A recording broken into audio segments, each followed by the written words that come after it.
The Sangha with great virtues, out of compassion, for the sake of this assembly and all living beings, discern the wonderful Dharma will to teach us how to leave suffering, attain bliss, and birth and death, and quickly realize non-birth.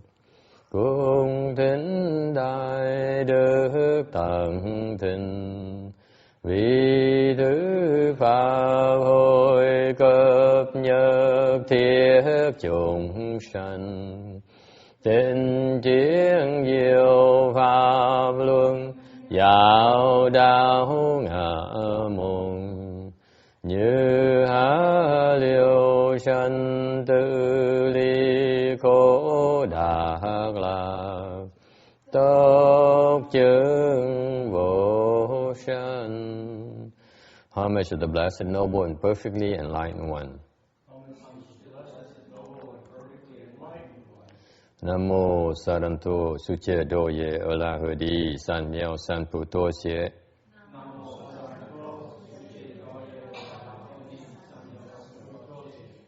Namo Takakta Tuda Daya Arahalade Damil Dambo Datoa.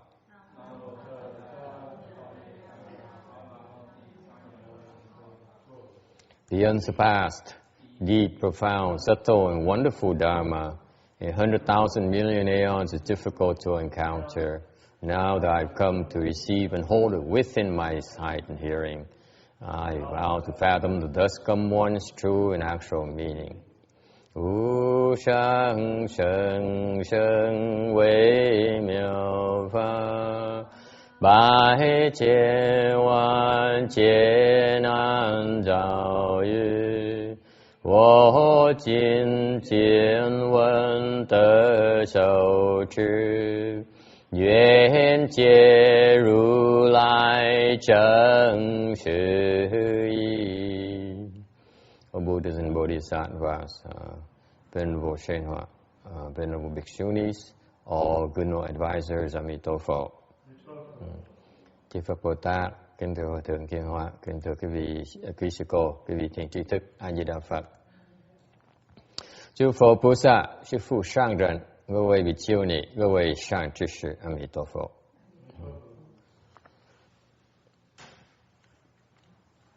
Thank you. You want this?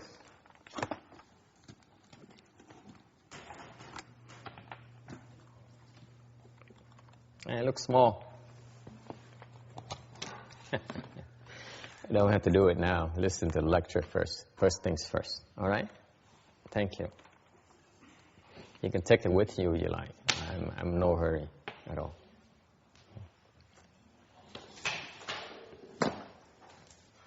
Because you know, they may not get recorded again.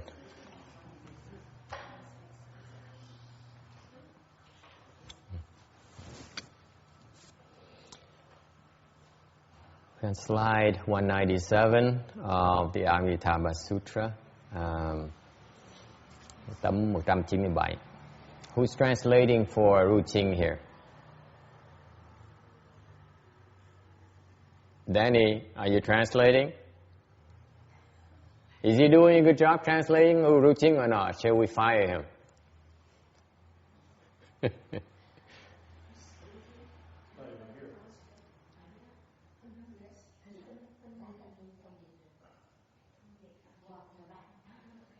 Được không?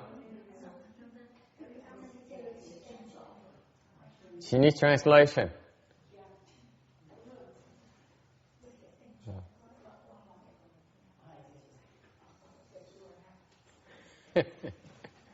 Okay.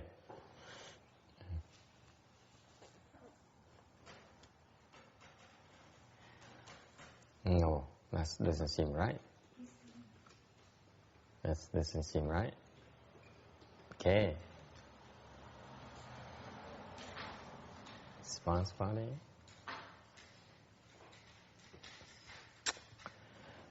Is this the right slide? No. Huh? This slide last week. Where were we last week? Huh? Do you remember? This one, Which one? I did list the one last week. I'm sorry, I lost the files. So this is the one. I don't know what this one is about. So, okay. We did this last week? We didn't do it. We only did one slide, 197 last week. Oh, okay. That sounds right. Okay. Okay. 198. Speaking of Pure Lands, there are 4 kinds of Pure Lands. These are the concepts you need to be aware of. Don't try to understand too much. Đây những cái quan điểm quý vị phải biết. Có 4 cái loại tịnh độ. The one is the ordinary sages cohabiting Pure Land, meaning the sage and the ordinary people live together under the same Pure Land. Cái chỗ là cái chỗ mà người phàm phu với những thánh nhân sống chung với nhau.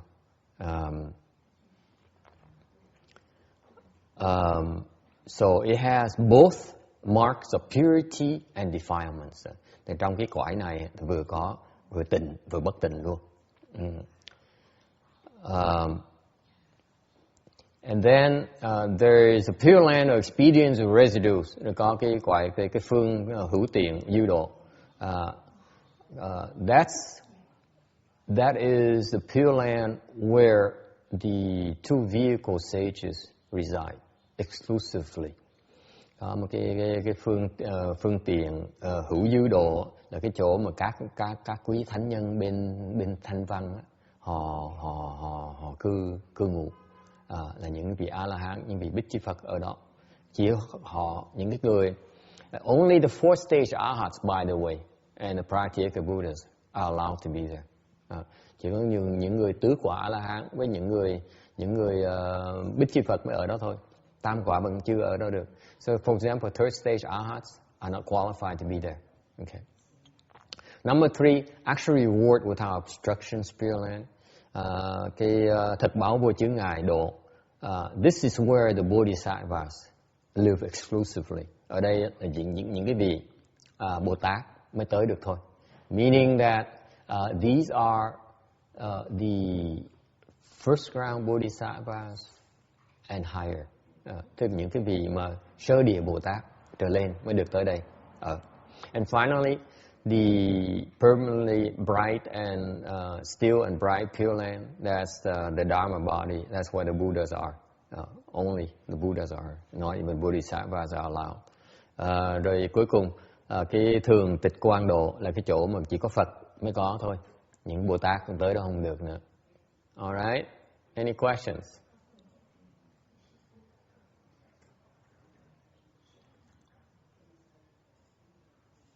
Okay. There's one little thing that says, inhabited by those who have not broken through to ignorance. Yes. That's good. Is ignorance something you want to break through to? Absolutely. Good question. In number 2, Pure Land or expedience of residues. Câu hỏi là cái chỗ phần thứ nhì, phương tiện hữu dư độ là cái gì? Trong đó nó có nói cái câu trong nó nói rằng là ở những cái người mà chưa phá qua cái vô minh. This is a Buddhist term here. Ignorance here is a Buddhist term, refers to a particular kind of ignorance that is much more refined than the emptiness of the self that the arhats can attain to. Đây là cái trình độ mà vô minh này, nó nói về một cái trình độ mà cái loài vô minh, cái loài hoặc này nó rất là vi tế, nó vi tế hơn là cái trình độ mà những ngài A La Hán với những người Bích Chi Phật là đạt được. Người A La Hán Bích Chi Phật họ đạt được cái trạng thái là họ thấy được cái không của cái ngã. Okay. Còn cái vô minh này là nó tế nhị hơn nhiều, nó rất là khó phá. So, for example, this particular ignorance here is very difficult to break through. Okay, very, very difficult. So that's why only the bodhisattvas would have started to break through in certain types of ignorances. Chẳng hạn như các vị Bồ Tát á, họ bắt đầu họ phá những cái loại vô minh đó. Okay? Any questions? Is it clear? No, it's not. What you say there is that you haven't broken through to ignorance while they're trying to attain ignorance. No. So it's just... Yeah, the two is improper. You're right. So you Okay. take the two out and then Two out, then it's clearer. Okay, thank you. broken through ignorance. Okay. Looking through ignorance. Okay. Through ignorance. Take the is out as well. Okay, ignorance. Yeah. Okay. Yeah, there's a typo. It should be broken through ignorance. All right. Any other questions? Okay. The first type of Pure Land, that's where we can go, maybe? Yeah, that's where you go when you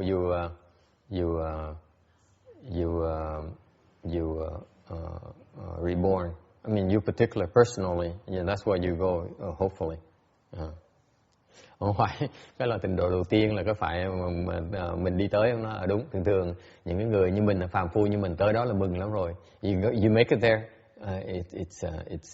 it's not a bad thing.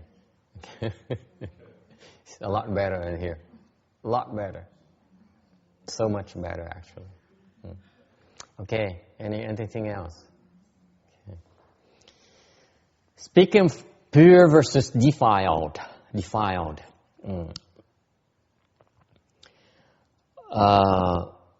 Bodhisattvas see purity and living beings see defilements. Because of the lack of discrimination, the Bodhisattva's Pure Land is not destroyed by the fire calamity. Cái Bồ Tát thấy tịnh mà người chúng sanh mình thấy nhuế, thấy dơ dáy.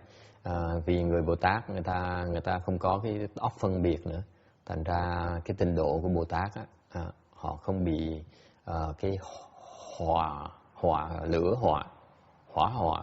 nó đốt cháy.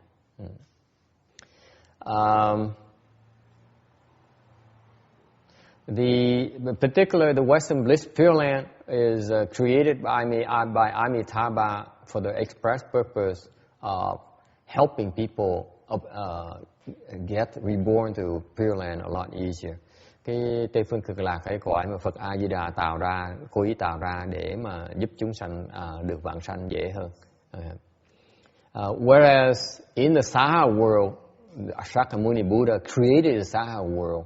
Ngược lại, bên cái cõi Ta Bà mình thì Ngài Thích Ca Mâu Ni tạo ra, he created for the express purpose of subduing heart to thought, heart to transform living beings. Thì cái cõi này mình ở đây là nó được tạo ra là để có thể dạy với giáo hóa những cái chúng sanh mà rất là khó dạy, rất khó giáo hóa. So they're the different purposes. They conceive for different purposes. Bởi vậy một cái cõi tịnh độ nó được tạo ra bởi vì cái nguyện lực của Phật nó khác nhau. Okay? So for example, why can't we have all Pure Lands only? Tại sao chẳng hạn như tại sao mình không thể có hoàn toàn cái tịnh độ? Tại sao bất cứ một người Phật nào khi mà you remember when you become a Buddha, you create your own Buddha land. Khi quý vị thành Phật, quý vị tạo ra một cái Phật độ của mình. Okay? In the future, text you have your own Buddha land. Okay? So by the time you reach, you become enlightened, you have to begin to think about what kind of Buddha land you want to have. Chẳng hạn như trong tương lai quý vị sẽ thành Phật đó. Okay? Thì lúc mình thành Phật, thì đang tu lúc mình thành Phật đang giác ngộ rồi.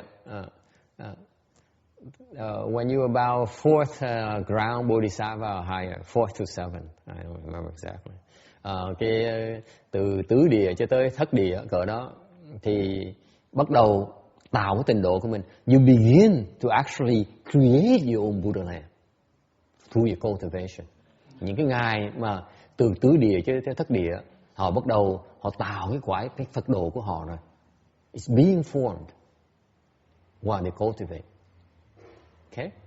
So at that point in time, you need to decide what kind of Pureland you're going to have by the time you're done your cultivation. Thì lúc đó mình phải biết là mình muốn tạo cái cõi tịnh độ nào. And there are two kinds. Pure versus defiled. Thì có hai cái loại Phật độ, hoặc là tịnh hoặc là nhuế. Okay? So you create. So the natural question is, why is that? Why can't we have simply all pure lands and no defiled land? Thì có người có thể thắc mắc, tại sao mình không có toàn là tịnh độ không? Mà phải có Phật độ, phải có nhuế độ làm cái gì? Bất tịnh độ làm cái gì? Okay. Okay. It would be impossible. Because the Pure Land, if all the Buddha lands are Pure lands, then some of us have no place to be reborn to.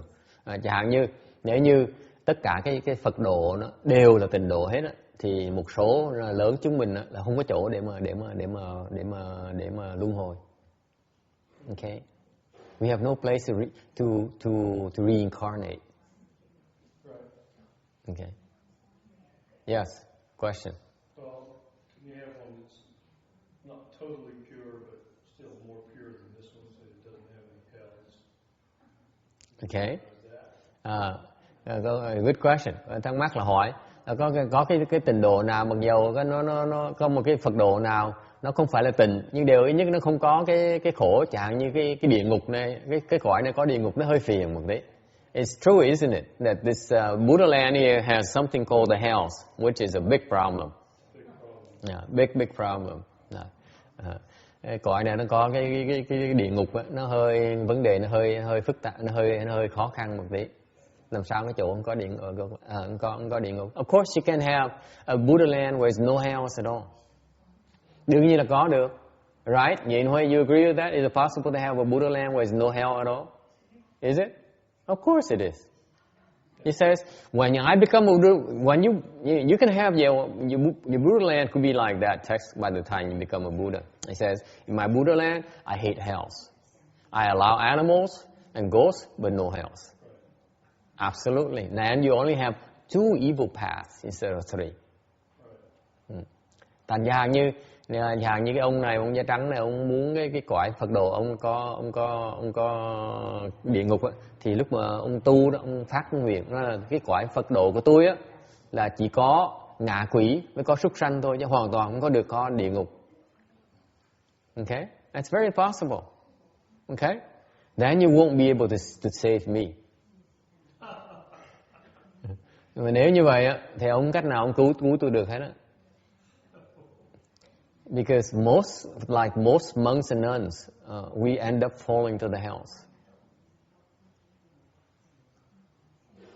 There is no way for you to help me at all. Okay. Tại phần lớn những cái người xuất gia, phần lớn họ đều đọa địa ngục hết.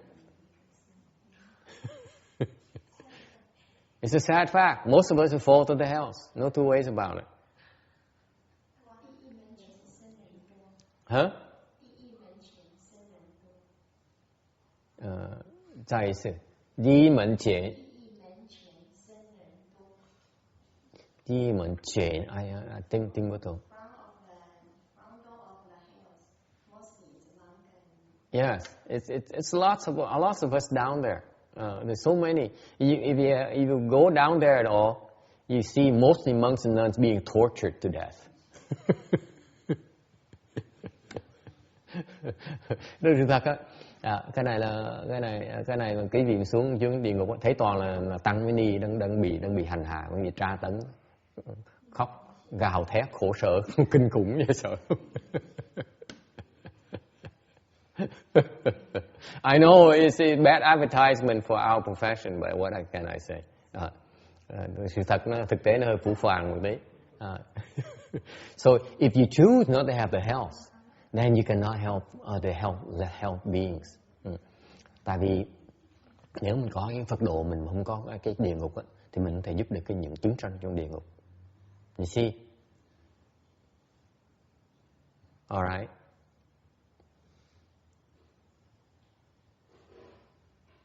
Any other questions?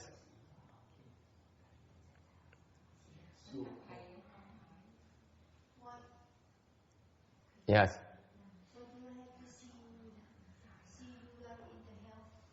Why will you be most likely be seeing me in the house? Because I break a lot of precepts. Okay, I'm not supposed to say that.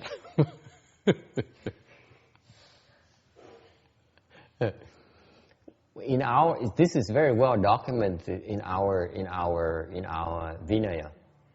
Every time we break a precept, we fall to the hells for 91 kalpas or 188 kalpas and so on. It's very well documented. And we have, like, as a monk, I have 250 of them. I know I break most of them. Okay? Hỏi tại sao mà nói là thầy sẽ đọa xuống địa ngục? Tại vì thầy chưa muốn phạm giới. Cái tỳ kheo giới mình á, nhất tỳ kheo tôi có 250 giới, mỗi trong cái giới luật dạy rất rõ ràng.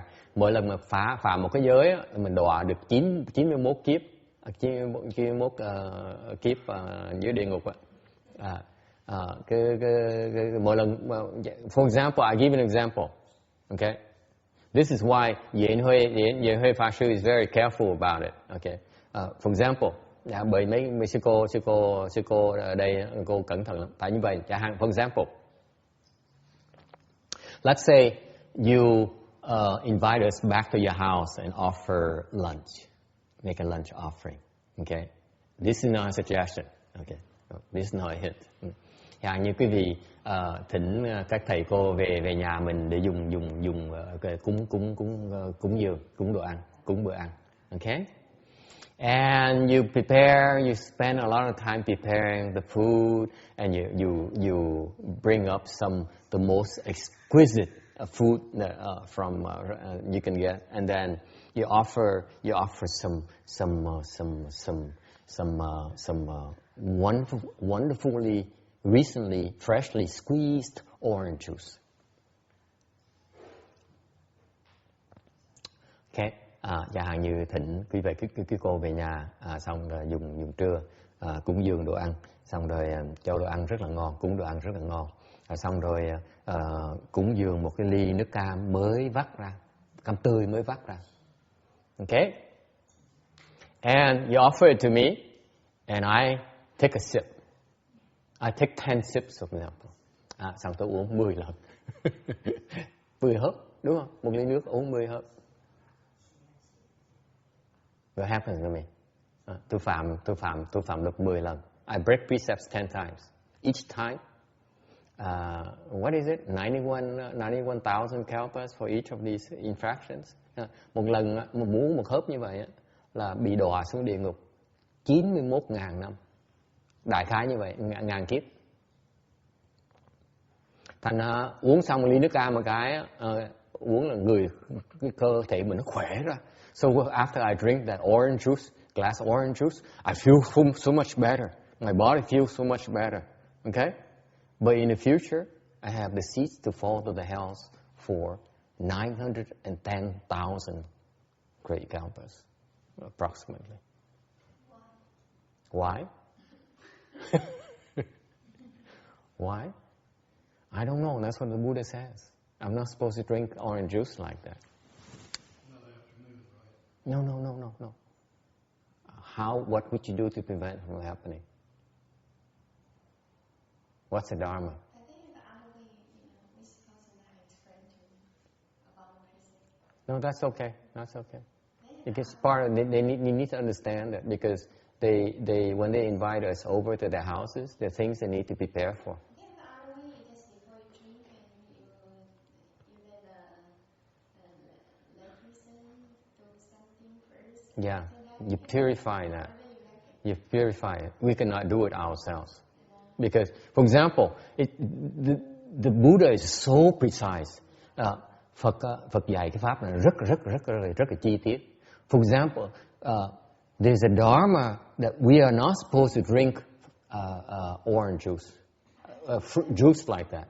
The beginning, they make that kind of precept is they don't want the monk or nun or bring Yes.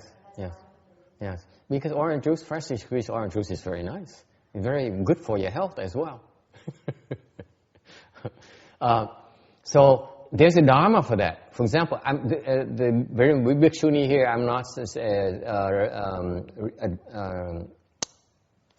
reminded me that I'm not supposed to explain the Buddhist precepts to other people, especially bhikshu precept, the bhikshuni precept. I said, no, sometimes you need to inform you so that you know, so that you don't, you help others. For example, monks and nuns, when you offer fruit juice to them, you're supposed to purify it. Nói cái này để quý vị biết cái pháp để giúp những người xuất gia không bị phạm cái tội này. So you need to know this. You help only us, but all level people as well, and yourself as well. Okay, because you purify the orange juice very simple by adding even a single drop of water into it. That's it. That's all you have to do. So, for example, you come to the temple, and let's say you offer a glass of juice to a left-home person. Make sure you purify it first. Okay? No, it's dead now? Oh, yeah, it just times out.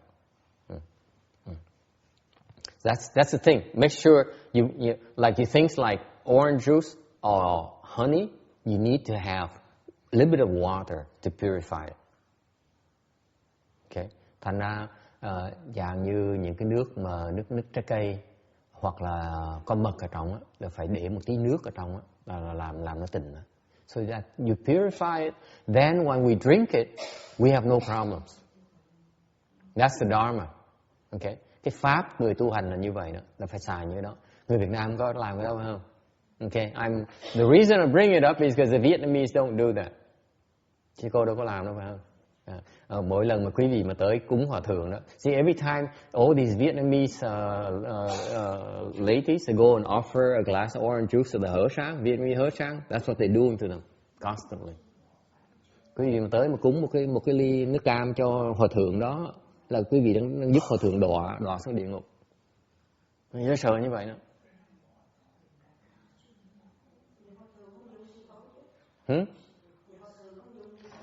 Hòa thượng nào mà không dùng? She said, what if the Hershang doesn't use it? I said, which Hershang does not drink a glass of orange juice when it's offered to them? Yes.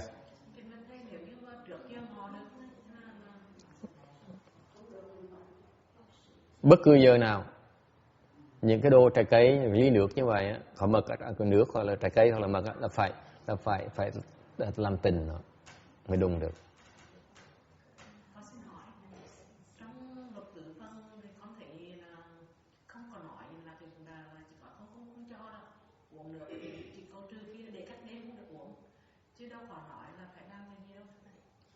Tại vì bên Việt Nam không có cái trường dài dở luật. Phải đi học trường luật thế mà dạy mấy cái này. Bởi vì người ta kỹ hơn Việt Nam cho nó. So she says in the Vinaya that she studied, there's no such a thing. There's no mention of this. I said there's no mention of it because you need to go to Vinaya school to learn about these things. And this is where the Chinese are a little bit better trained than the Vietnamese for that reason, in that sense. Okay? All right. So in essence, we have our precepts for left-home people. We have a certain rules that we are not supposed. We just need to live our way a certain way. So the one obvious reason why we need to purify it is what the Bhikshuni just explained earlier, is that it reduces greed in our mind. All our precepts are designed to help reduce greed in our mind. Okay? So, thành ra những cái giới luật đó là không phải nó có vẻ nó rườm rà, thì nó giúp cái tâm mình nó bớt cái tâm tham lam. Ok, tại quý vị nghĩ chứ coi, muốn uống một ly nước cam mà ngon, mà ngọt, mà tươi như vậy, là phải phiền phức dễ sợ, mình tự làm cũng được. You have to remember, you cannot do it yourself. It has to be a person of lower stature than you to do it for you. Phải cái người mà người ta vai vế thấp hơn mình làm mới được. Còn mình tự làm không được. You cannot say that I put a drop of water to the glass of juice before I drink. You're breaking precepts as well. Or if I were to tell you to put a drop of water into it, I'm just breaking precepts as well. Chẳng hạn như mà tôi biết mà tôi như vậy, tôi lấy một giọt nước tôi đổ vào rồi trước khi tôi uống, tôi đang phạm giới. Hoặc tôi nói sư cô Phước Từ bỏ những nước của tôi là tôi cũng phạm giới nữa. This is why the laity has to be taught. Bởi vì mấy người tại gia phải biết cái chuyện này. Không thôi họ chuyên môn là if you don't know, you invite us over for lunch, we probably find excuses not to come because then we'll be breaking precepts. Tại vì nếu quý vị không biết mà mời mấy thầy mấy cô tới dùng trưa mà không biết mấy cái pháp này là mấy thầy mấy cô thường người ta biết luật ta không tới đâu. Ta nói không được. They cannot even explain it to you. They probably have find excuses not to come for whatever. Okay? All right. Any questions? Yes. Trong khoảng này thầy có dạy là khi mà giác ngộ rồi thì từ tứ địa cho đến thất địa thì bắt đầu tạo trình độ của họ. Thì con không biết là từ không phải là thập địa hay là cái chỗ là từ hoan hỷ địa cho đến pháp luân địa không ạ? Đúng. Thế thì cái đây là hành tu của Bồ Tát. Tức là khi qua cái giai đoạn thập địa này là mình có thể tạo được trình độ. Ý thầy dạy. Bởi Ngài A-la-hán không thể nào tạo tịnh độ được, không thể nào có thế giới của họ được. Tại trình độ còn thấp quá, chưa đủ. Ngay chuyện mà tự địa, sơ địa và tự địa là một trời một vực nữa rồi. So, nghe tiếng Việt, nói tiếng Huế có hiểu không? Hay cần phải thông dịch lại? Hả? Quả Ngân, nghe có hiểu không? Không hiểu hả? Các quý vị nghe tôi nói tiếng Huế có hiểu được không? Không hiểu hả? No one understands the Vietnamese, the Central Vietnamese accent. I mean the beautiful Central Vietnamese accent I use. So when this lady here asked me some questions in Central Vietnamese accent, then I have to retranslate into Vietnamese again. She asked a question about from 4th to 7th ground Bodhisattva, around that range where you begin to create your own Pureland. That refers to the Bodhisattva Dharma. That's correct, because basically only Bodhisattvas can have their own Pureland. The Arhats and Pratyeka Buddhas do not have that Dharma. Okay. Hồi nãy sư cô nói là tôi nói là từ tứ địa cho tới thất địa thì các vị Bồ Tát bắt đầu cái khoảng đó họ bắt đầu tạo cái trình độ của họ, cái Phật độ của họ. Thế đó cái pháp Bồ Tát thừa, có Bồ Tát thừa mới tạo được cái Phật độ của họ thôi. Bên thanh văn họ chưa có đủ cái khả năng đó, chưa đủ cái pháp để mà tạo cái đó. Okay, any other questions?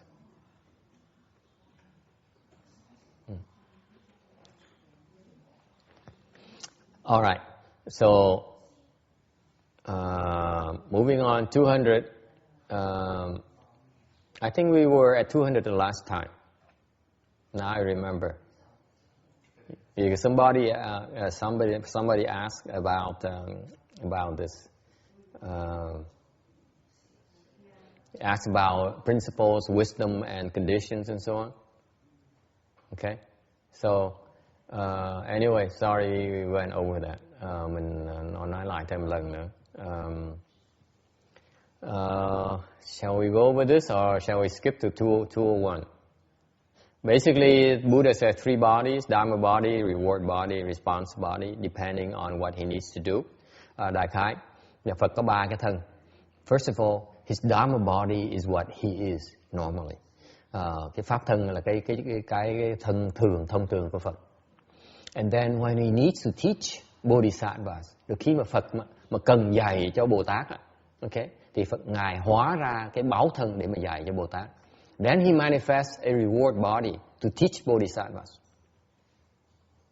Okay? The Buddha's reward body is incredibly adorned. Cái báo thân của Phật mà lúc mà Ngài dùng cái báo thân của Phật, cái báo thân nó rất là trang nghiêm, rất là đẹp. So that even bodhisattvas are so impressed by it, they become enamored with it.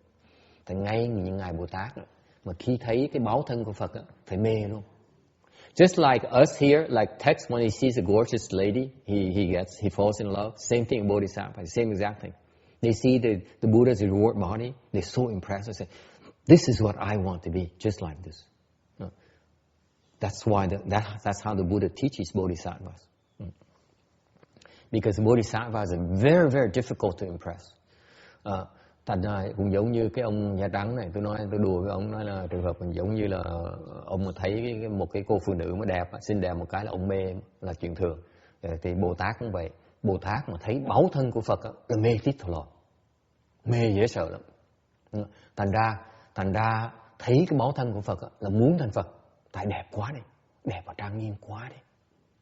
Chưa bao giờ người Bồ Tát thấy được cái gì như vậy. Bodhisattva would never be able to see anything like that before, except in a Buddha. Thành mới phát cái tâm tu tiếp để thành Phật, để được cái đẹp như vậy. Because just like you and me, Bodhisattva has an attachment to beautiful things as well. Giống như chúng mình vậy đó, Bồ Tát mê đẹp dễ sợ lắm. Who doesn't like beautiful things? Who likes beautiful things? Ai thích đồ đẹp? Right? Raise your hand. You all like beautiful things, right? Of course, Yen Hui Fasher is not your problem. Right? We all like beautiful things, right? So do Bodhisattvas. Bồ Tát cũng vậy luôn đó.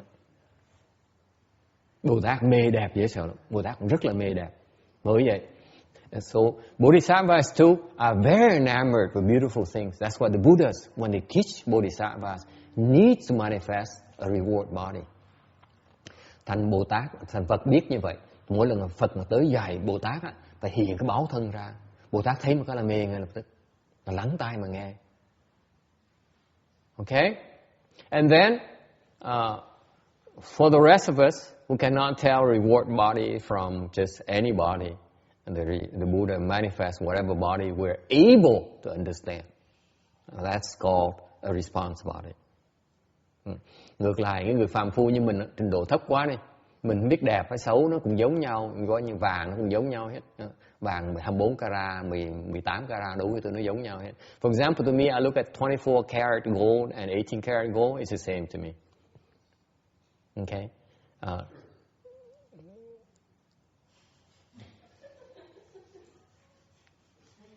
Ông nói đương nhiên rồi. Yes. So that's why the Buddha's, for us, sometimes he has to manifest whatever bodies that we are able to connect with, to teach us. Thành Phật cũng biết như vậy. Phật biết mình nó hơi vô minh, hơi tối tăm một tí. Okay. So for example, if he were to teach you, he probably manifests as a famous singer to teach text. Chẳng hạn như cái ông này, ông ca sĩ của mình ở đây, có ở đây đó, mà Phật muốn dạy ông, tôi nghĩ chắc Phật phải hóa thân làm một người ca sĩ nổi tiếng, minh tinh nổi tiếng để dạy ông, để ông mê chịu nghe lời. Right? So that's what response bodies are. But actually it says here 3 in 1. Thiệt ra nó 3 mà là 1. Because they're not separate from each other. Cái 3 vẫn là 1 thôi, nó không khác gì nhau hết. Okay, any questions?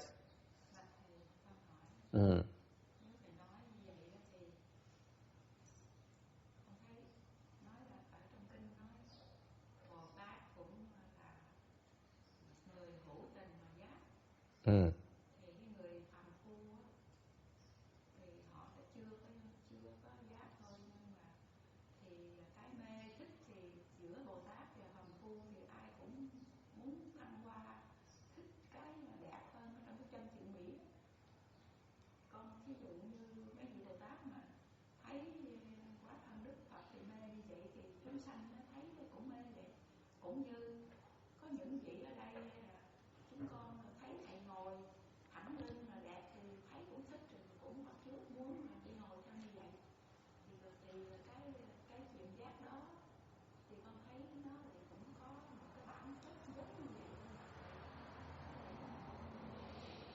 She says that all living beings like pretty things, nice things to look at. So she feels that the Buddhas, when he appears his own true body to living beings, they like him just as much. Or reward body, they just like it as much. What do you think? Quý vị nghĩ sao? You agree with that? Quý vị đồng ý như vậy không? Who doesn't like beautiful things? Ai không thích đồ đẹp, right? One beautiful thing is just as good as another one, right? Thành một cái đẹp này nó cũng giống cái đẹp khác, đúng không? No, it isn't. Không giống nhau. Đây là cái thiện xảo của Phật. This is the Buddha's expedient. Okay? Why does he manifest as a singer versus a Buddha? Chẳng hạn như tại sao phải hiện ra là một người ca sĩ thay vì một người Phật? Tại vì cái người đối tượng nhìn ca sĩ ta thích hơn là nhìn Phật. Because sometimes some of us prefer to look at let's say a movie star than a Buddha. Ta nó khác nhau. Tùy cái hoàn cảnh, tùy cái duyên. Okay. Đó là cái huệ của Phật. Phật hiện ra cái thân mà mình thích nhất, mình có thể thích nhất lúc đó để mà nói pháp cho mình nghe. So the Buddha and the Bodhisattvas manifest the ideal body, the ideal response body that will invoke the best response from us at that very moment. And that's called the Buddha's wisdom.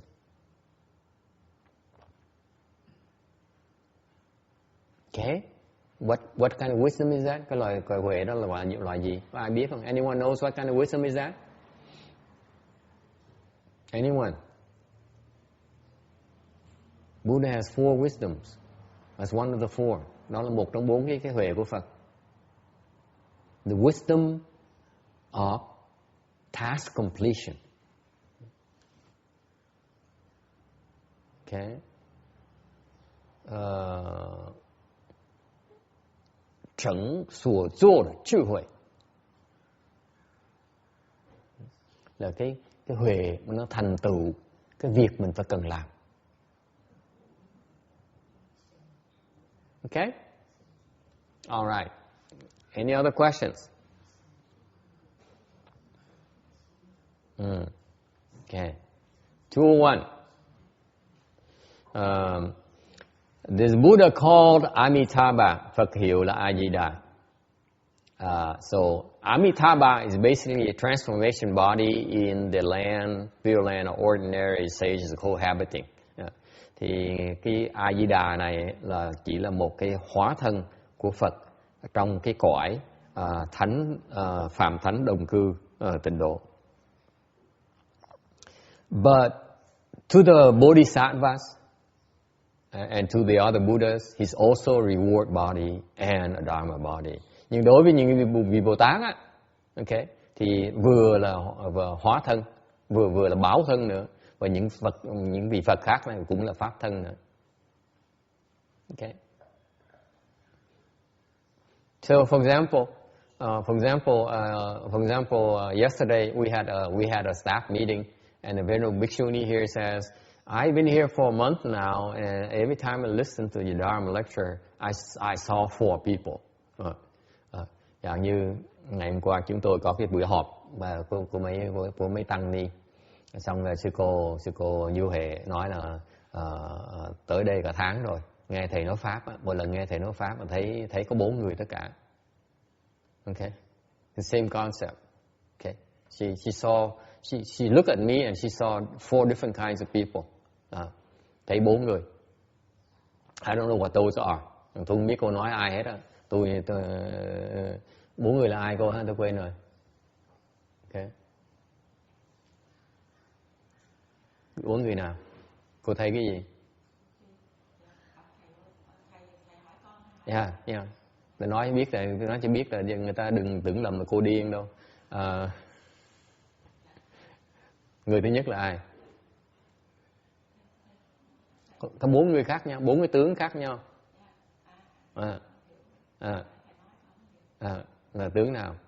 Con không biết là con mắt của con nó có He says she's not sure if she has a problem with her eyesight.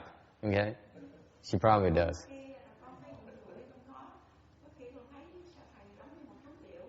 Says sometimes I look at me, I look like a Shami. Okay. Rồi thứ nhì nữa thôi.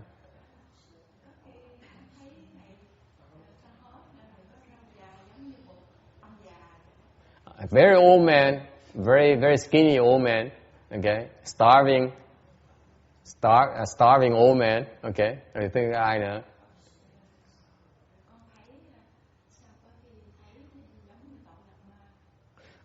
Bodhidharma without a beard.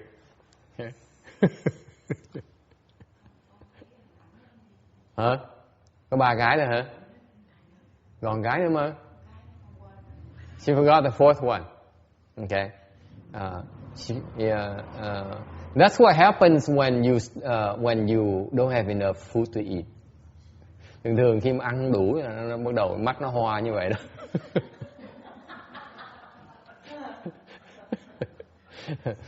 Hoặc là ngủ thêm tí nữa. Or I suggest you should sleep a little bit more. What is that? What is that? Hallucination? Hả? Loạn thị hả?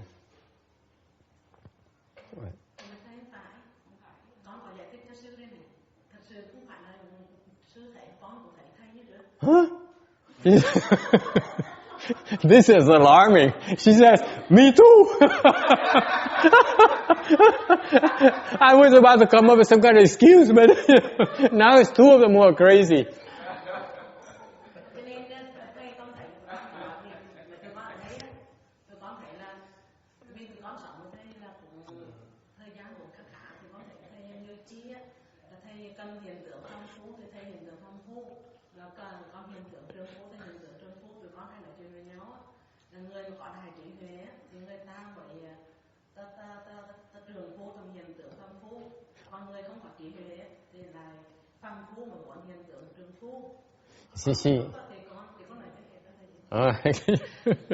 Don't interrupt me, she says. Let me finish.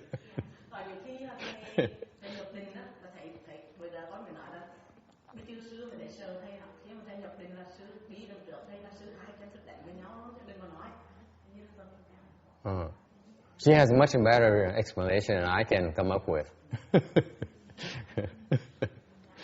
Yes.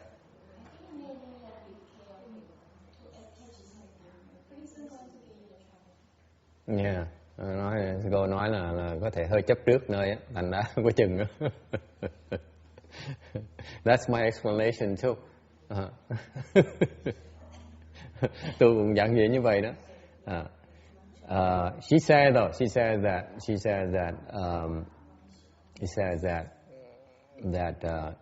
sometimes has she's been here for several months now, and she sometimes look at me and she sees different people here, and I forgot whatever she said. It's too complicated. Basically, he says that sometimes I could come across as very any ordinary person. Sometimes I come across as pretty lofty. And that's not the exact word she used, but that's the idea behind it. And she feels it personally when she walks behind. I walk behind her, which we used to, because she used to be the Wayno, and it makes her feel make her feel very scared because of my presence behind her for some reason. I'm not sure why. She claims it's a samadhi power, but what samadhi power? What samadhi power can I possibly have? Okay, so.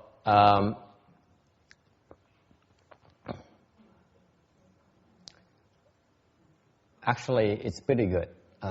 Truthfully speaking, I can joke so much, but I cannot mislead you. Nói vui chứ vui vậy thôi, chứ còn cẩn thận vì có cái pháp, nó có cái pháp trong này. It's very good because I'm very encouraged by that. Nghe như vậy tôi mừng lắm, là tại vì Tại vì có nghĩa là you see, you have you when you cultivate and you purify yourself. Nếu quý vị tu mà cái tâm quý vị thanh tịnh, you begin to open your spiritual eyes. Bắt đầu mở cái mắt, mấy con mắt của mình. You have 5 more eyes. Quý vị có 5 con mắt khác nữa. So when you cultivate samadhi power, nếu quý vị tu mà luyện định độ có định lực thì từ từ mấy mắt kia nó sẽ mở ra. So when you have samadhi power, the other 5 eyes naturally open. Okay? I know it's not the nuns are not the only people here. There are many people, lay people have that similar experiences as well, but they don't dare bring it up because they think that they'll be laughed at. They'll be the laughing stock of like Randy. You say, you're a fool. But for example, Josephus, remember Josephus, my first disciple? She could see the hungry ghosts at her house in the evening, coming out and looking for food. Những đệ tử tôi đầu tiên á, cái bà Josephus đó là tôi dạy bà khoảng chừng 2 năm á. After 2 years, she opened her eyes. 2 năm một cái bà mở cái thiên nhãn bà ra. Buổi chiều trong nhà của bà gần bên cạnh nhà tôi đó, ở Long Beach á, bà thấy mấy con ngạ quỷ nó bụng nó to. She saw them as this huge drum belly with a tiny needle throat. Exactly like the Sutra describes. Nó kể tôi đó, nó nói nó thấy cái con ngạ quỷ nó bụng nó to như cái trống, như trong kinh mình kể vậy đó. Tummy as big as this drum, and the throat is about the size of a needle. This is why they call hungry ghosts. They cannot eat because they cannot eat anything. Cái cổ nó bằng cái kim thôi, nó tội như vậy đó. Nó đói, they're very hungry. She saw them, and thành ra cái chuyện mà cái việc tu mà có định lực từ từ mấy mắt kia nó mở ra. So for example, if you have samadhi power and you purify your mind, Randy, and throw out all the junk you have in your mind right there, all the scheming for profit and money and all those things, okay? There'll be no fun at all. Then you open your eyes.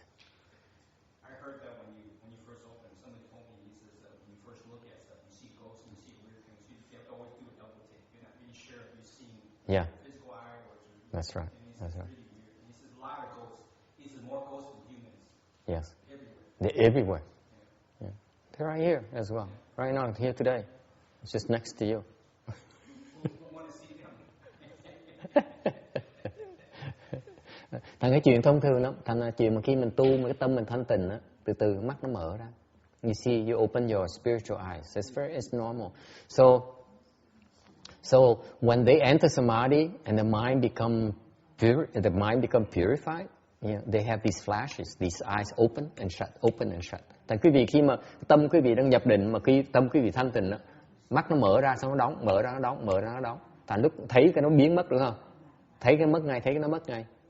Thấy bắt đầu nhảy nhìn kỹ một cái nó mất ngay, đúng không? So I describe them as soon as they see whatever image they see in me. And then they say, huh? And it disappears right away. That's what happens. Your mind moved. Mất là tại sao? Tại cái tâm mình nó dao động. Nó biến mất ngay lập tức. Vậy là như vậy là cái đối tượng đó là không phải thay đổi mà do cái đối tượng mà do là từ Yeah. Có nhiều trường hợp lắm, có nhiều trường hợp. So he said, is it you or is it me? I say, it's many variations. You cannot tell. Sometimes it's her, sometimes me, sometimes a combination of the two. Có thể là cô, có thể là tôi, có thể là hai người mình luôn nữa. Tùy cái duyên, tùy cái hoàn cảnh. Mà thầy nếu nãy thầy nói rồi mà con cũng ham hỏi mà thấy rồi mà thấy ngạ quỷ vậy rồi đứng tìm luôn sao? Ngạ quỷ nó dễ sợ. She says, according to what you said, I do not want to open my eyes because they're too scary. For example, it is true. This is why Ước was Ước thing was so worried about this guy here because I sent him to this Taoist guy who's teaching him, and he's gonna open his eyes pretty soon. Huh? You saw once.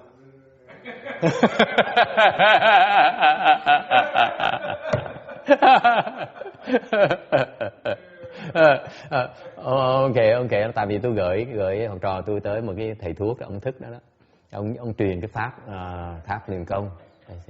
Dịch cho bà thích cái chuyện này. She routine likes these things. She wish she could have these things. Tôi cho học trò tôi tới cái ông thầy thuốc kia, rồi ông giúp, rồi ông chỉ các phương pháp là tu luyện của ông á. Từ ông để ông mở mắt ra, ông thấy quỷ mà. What did you see?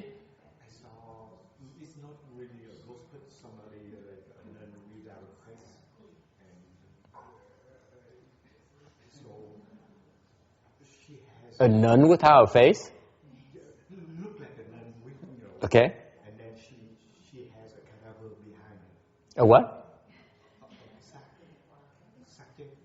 Oh, cadaver. Yeah, she dressed. And then she goes to me, and then she just dropped the cadaver and said it somehow take it out or something.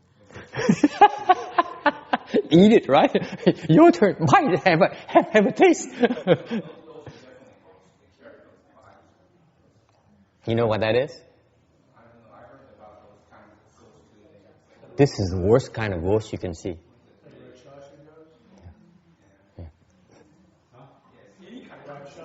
Yeah, Rakshasa. Yeah. This is what Thuk was so worried about it. I guess so too. Yeah.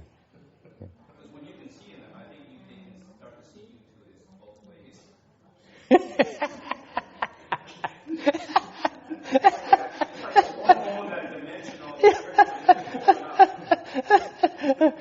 Nó thấy ông kể thấy, để ông kể cho nghe, là quý vị nghe cái chuyện tôm phào. Là ông này ông kể là ông lần mở mắt ông thấy được một cái người đàn bà mà không có mặt nơi, ok, mà đen thui à, mà đang xác, mà cầm một cái xác chết tới, đem tới thảy cho ông. ông lo liệu cái ngày này đi. Biết cái đó là gì không?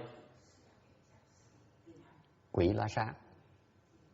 Quỷ la sát là cái quỷ nó dữ nhất, nó chuyên nó giết người. See, Rakshasa ghosts are the kind of ghosts that are very violent. They kill you. They're out to kill you and eat you up. This is why Thuk's teacher, Chikung teacher, whatever that guru guy that I sent him to, is so worried about Thuk for a long time. Thành ra ông thầy của Thức, ông thầy bỏ của Thức á, rất lo chuyện này. Nói ông này, ông Thức là ông thầy bỏ của ông ước này, rất lo là biết ông này sắp mở mắt ra thấy là sẽ tỏ hòa tâm tinh, là khiếp đảm. He's worried that if he opens his eyes, what he sees will frighten him to death.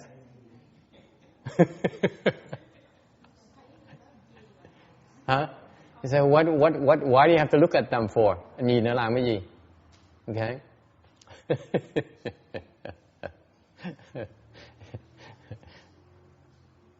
Nhìn không sợ thì nên nhìn để bớt sợ. See, you look at them so that you become less frightened. That's all.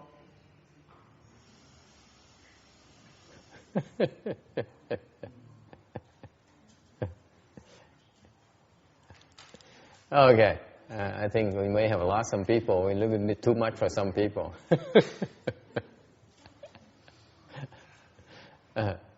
Anyway, the point is that when you have samadhi power, eventually you open these eyes. Nói lại là khi mà có định lực rồi á, dễ mở mấy con mắt này, dễ sợ lắm, rất dễ mở. Okay. So thì mở ra tôi thấy nhiều cảnh giới khác nhau. You see a lot more.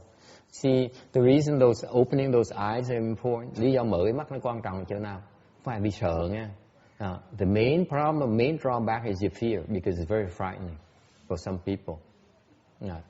Because, for example, the yaksha ghosts are extremely ugly. Chẳng hạn như quý vị mở mắt ra mà nhìn cái tụi già xoa đó, nó cực kỳ là xấu xí, nó gớm dễ sợ lắm. You look at the face, you could faint. Quý vị nhìn cái mặt tụi già xoa, nó có thể bất tỉnh chân sợ xỉu luôn. Is that frightening? It's so scary.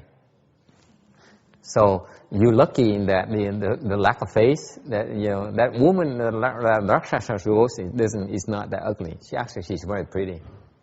Cái tuổi quỷ la sát nó đẹp lắm, nó đẹp gái dễ sợ, nó rất là đẹp. So that's his protection right there. Cái đó là cái phước của ổng á. Tại vì ổng mà nhìn cái quỷ la sát nhắm bỏ vợ luôn, chạy theo quỷ la sát nó đẹp dễ sợ. The Rakshasa ghost, as part of his blessings, by the way, not be able to see her face, because the Rakshasa ghost is incredibly pretty. You can fall head over heel over a Rakshasa ghost very easily. That's how all your guards are down. They come and eat you up and have the field day. Cái tuổi la sát nó dễ sợ vì vậy, nó đẹp kinh hồn lắm. Mình quên, mình mê tít tò lò, nó muốn làm gì mình cũng chịu hết. Nó dễ sợ lắm. Ngược lại tuổi già xoa nó xấu. Or in contrast, the yakshas are extremely ugly, terrifyingly ugly. But so you open these eyes so that you open your mind as well. Mở mắt ra thì cái tâm mình nó cũng mở ra luôn. You begin to realize there's a lot more to this world than you realize. Mở mắt ra để thấy rằng cái thế giới này nó rộng hơn quý vị tưởng đâu. Okay, there are many more dimensions. We all know that the X-rays, there are infrared rays and all those things. Dạng như bên cái khoa học gia ta nói, dạng như có những cái dòng tầng sóng nó khác nhau, tầng sóng của điện X, điện cực tím, rồi này nọ đủ thứ, nó có những từng cái hồng ngoại tuyến đủ thứ hết á. Thành ra nó có từng cái wavelengths, những cái làn sóng nó khác nhau. Okay, thành cái mắt là những cái làn sóng khác nhau thôi. Basically, you can equate the different eyes as different wavelengths. You're able to see more wavelengths. That's all. Okay, actually more than wavelengths, but kind of. Yeah. All right. Anything else? Can we speak Dharma now instead of gossiping about these ghost things and hell things? Mình nói pháp được không? Hay mình nói chuyện tầm phào không? Okay.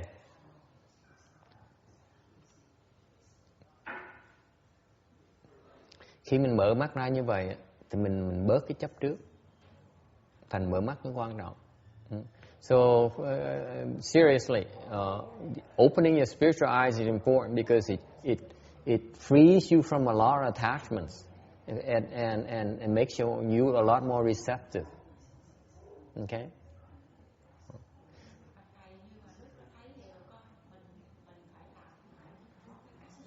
So she says, what do I do when I see these things? Làm gì bây giờ? Hả? Làm cái gì? What do you do? Thấy cảnh giới làm cái gì? Cross your legs really fast. Xếp bằng lại. Làm cái gì bây giờ? Thấy làm cái gì bây giờ? Recite the Buddha's name, niệm Phật. Okay, that's one way. Very good. Niệm Phật. Làm gì nữa? Mình niệm Phật, nó chạy thôi. Sao bây giờ? Mình đang niệm Phật, nó chạy tới, nó là đâm mình, làm gì nữa? You reciting Buddha's name, it comes to you at this, about to stab you. What do you do?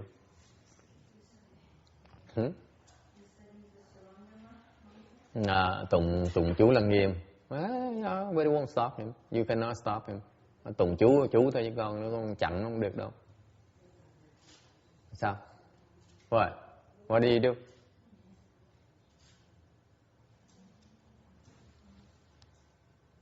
Close your eyes. Nhắm mắt lại. Have you thought of that? Has anyone thought of that? I thought of it. Nhắm mắt lại. Không ai nghĩ chuyện đó hả?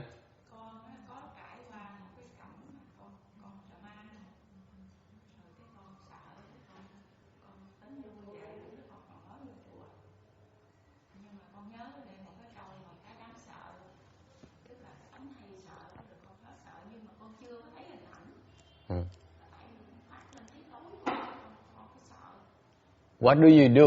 Làm gì bây giờ? Làm sao bây giờ? Hả? He's about to stab you.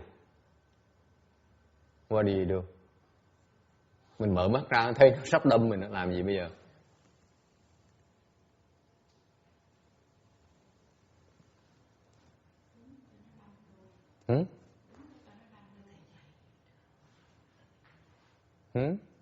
Đứng cho nó đâm.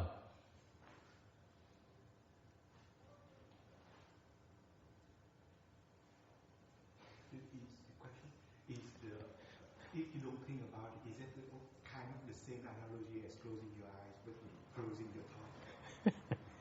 Closing your thought, đừng có nghĩ tới. Rồi, ai giơ tay nữa?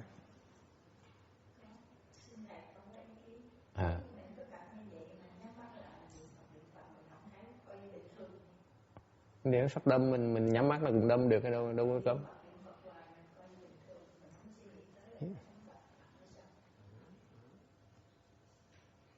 Okay. Let me put it this way. Okay. Nói cái vị nghe.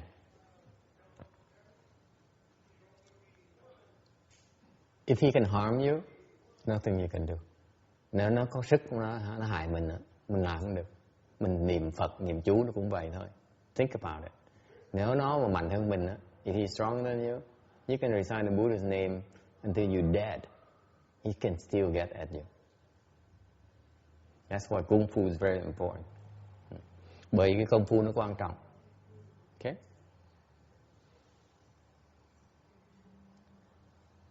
Đồng ý không? You agree with that? Same thing. If you're stronger than me, you want to hit me, there's nothing I can do about it. Okay? Những người thường, người ta mạnh hơn mình, người ta đánh mình chịu thôi, mình làm gì được đâu. So why worry about it? Lo làm cái gì?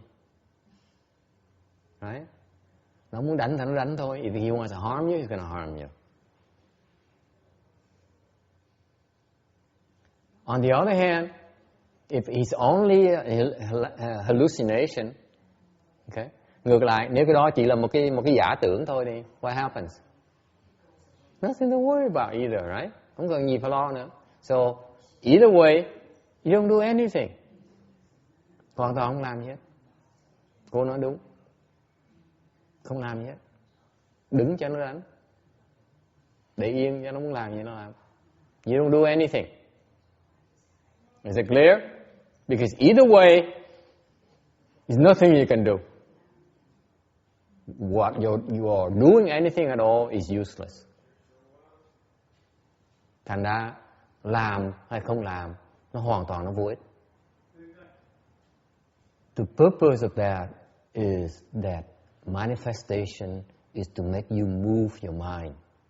Cái lý do nó hiện ra như vậy là để cho tâm mình nó động. So the thing to do then is to realize that your mind is being moved and you stop moving it.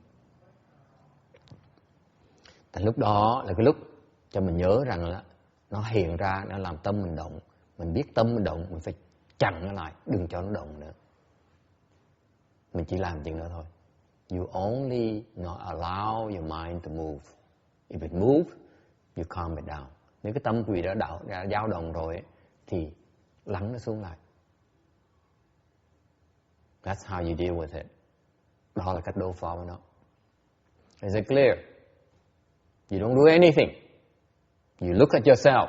You says, why am I worried about this? This is nonsense. Okay. Quý vị chỉ nhìn tới cái bản thân mình thôi. Tự hỏi mình tại sao tâm mình nó dao động. Mình không cần phải dao động. There's no reason for me to be moved by this. Alright? If you like that, then nothing to worry about. Không có gì phải lo hết. So for example, you see an ugly thing, chẳng thấy cái nó xấu quá mình cũng sợ. Don't be afraid. Chẳng thấy nó xấu quá mình sợ, không nên sợ. Or you see that beautiful Rakshasa face of that Rakshasa woman, that Rakshasa ghost. Hoặc thấy cái mặt nó, cái đàn ông mà gặp mấy cái đàn bà mà la sát đó, nó đẹp dễ sợ, nó rất đẹp. Thì mê, thì thích, muốn nhìn cho nó đã. So you look at her beautiful face, And you say, let me take a closer look at that because I don't see this kind of face that often. Don't even do that. Cũng không nên làm nữa. Okay? Do not allow your mind to move. Đừng có để tâm mình động. Xấu cũng không động, ác cũng không động, tốt cũng không động, hay cũng không động.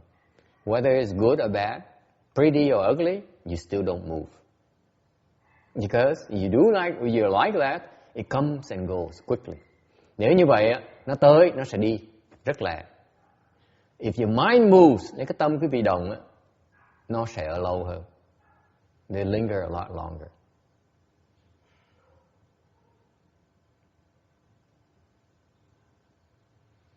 Okay? All right. Any other questions? Còn người muốn thắc mắc nữa. Yeah. Hôm nay đi ngang qua đây cho con được xin hỏi câu. Có những lúc ngồi niệm Phật ngồi thiền cảm giác là nó giống như muốn bay thì đó cũng là vọng tưởng hay sao thì khi nó cảm giác nó muốn bay lên thì là con biết đó là vọng tưởng, con dừng lại thì nó không muốn bay nữa. Sao mà thế này? Nó một tưởng muốn người muốn lên như thế. He says, when I sit and meditate and and cultivate, often I have this feeling that I'm levitating. I want to rise up in the air. Okay, so I forced myself to say. I told myself I don't want to levitate. I don't want to fly. So I stopped myself. Cái đó là một cái thần thông mình sẽ bay được nữa. Chuyện rất thông thường. I say that it's very common to be able to fly like that at her level. Không cần làm gì hết. Cái tâm nó nhảy lên, nhìn nó thôi chứ không cần phải chặn. Tại vì nó nhảy lên, nó sẽ đi luôn. This is only a thought. If it arises, just watch it. Don't do anything. Không làm cái gì hết, chỉ nhìn nó thôi. Bay thì bay thôi, chứ đừng mình cũng phải hạ xuống, xong rồi đâu có chết đâu mà sợ. I say, if you levitate and you fly, you eventually have to land sometimes. Why worry about it?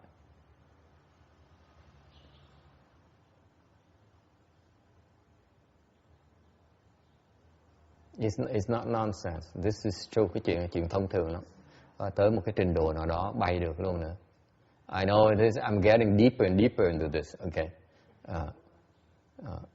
Càng ngày càng đi sâu hơn một tí mà tôi có thể hơi đi quá sâu một tí. Yeah. Because at a certain level, you can begin to fly. So it's natural to have. Thành ra tới một trình độ nào đó mình có thể bắt đầu bay được. But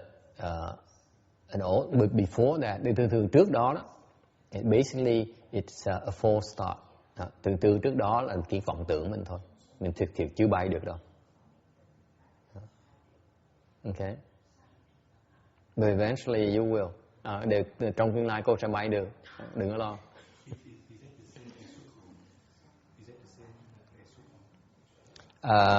Sort of. Depends. Yeah. Câu hỏi cái này, is it the same as astral body where you travel through your astral body? Yes. It's one of those manifestations. Actually, they can physically fly. Actually, levitate.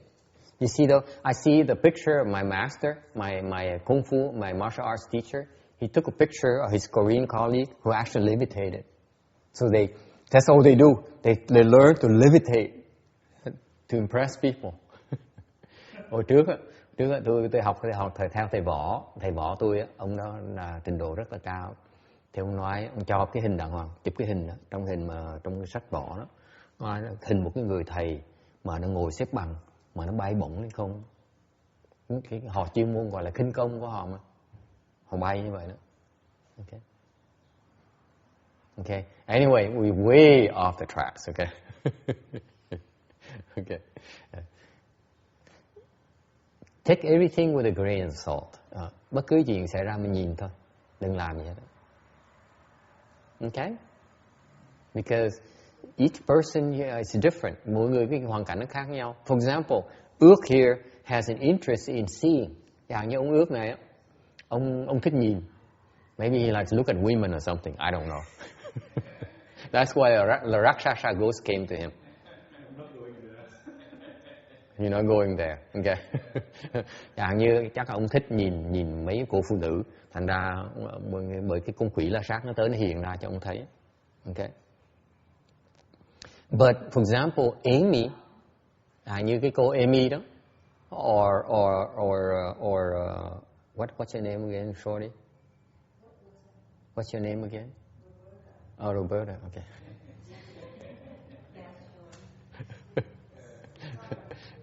For example, Roberta here also goes through the same technique. Okay, she goes through the same training. You go like this, right? You guys go like this, right? You go like this as well, right? And we know that technique. The Buddhist technique, don't you know that technique? Huh? Oh, anyway, that's where the Taoists learn it from, the Buddhists. Anyway, so Roberta. No, I'm not teaching that. So Roberta here and Amy, for example, they learn the similar techniques, but they will not open their eyes through that technique because they don't have the same kind of curiosity as Ước has. Ước has a built-in greed to see things, especially women or something like that. I don't know.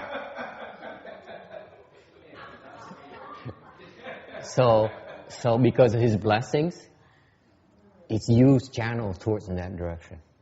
You buy that? Okay. Tại cái ông này ông có cái phước của ông á, ông có nhiều phước. Tại ông có cái đam mê ông á, thành cái phước ông nó hiện ra bằng cái dạng á, là nó mở cái mắt là để ông thấy được cái chuyện đó. Đó là cái phước của mình. See, your blessings allow you to see, open these things because nature of your blessings. Okay? All right? Just like when you, I don't see stuff, but I hear stuff.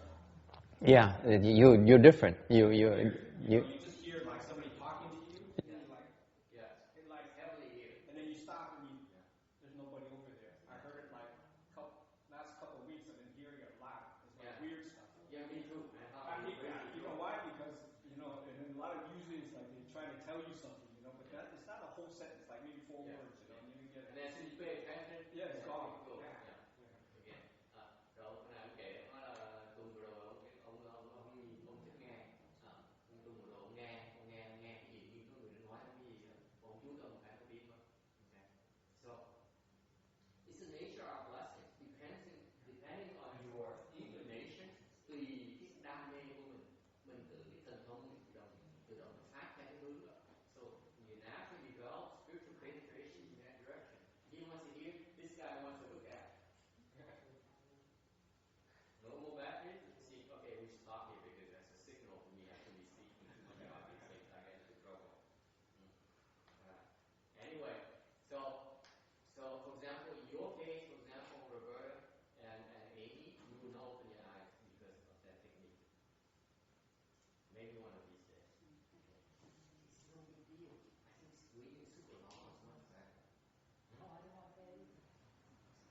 But don't get attached to these things. You open them, you get them, and then you lose them. It's very natural. Cái chuyện mà nó mở ra không mở ra là chuyện rất thông thường, tự động đấy. You open them because your system is purified, and then your mind moves and you lose it. Okay?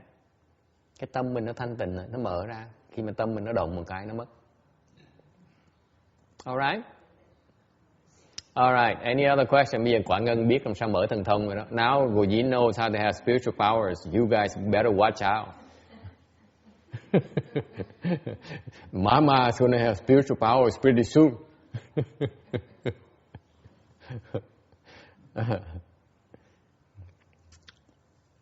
Alright, back to the slide 201. In the Dharma Flower Sutra, it states that the great penetration, wisdom, victorious come ones,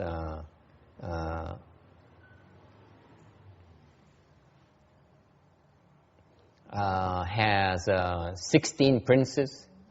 Có trong cái kinh Pháp Hoa nói là đại thông huệ thắng Như Lai có 16 cái vị hoàng tử. And they all left the home life. Họ tất cả 16 hoàng tử đều xuất gia hết.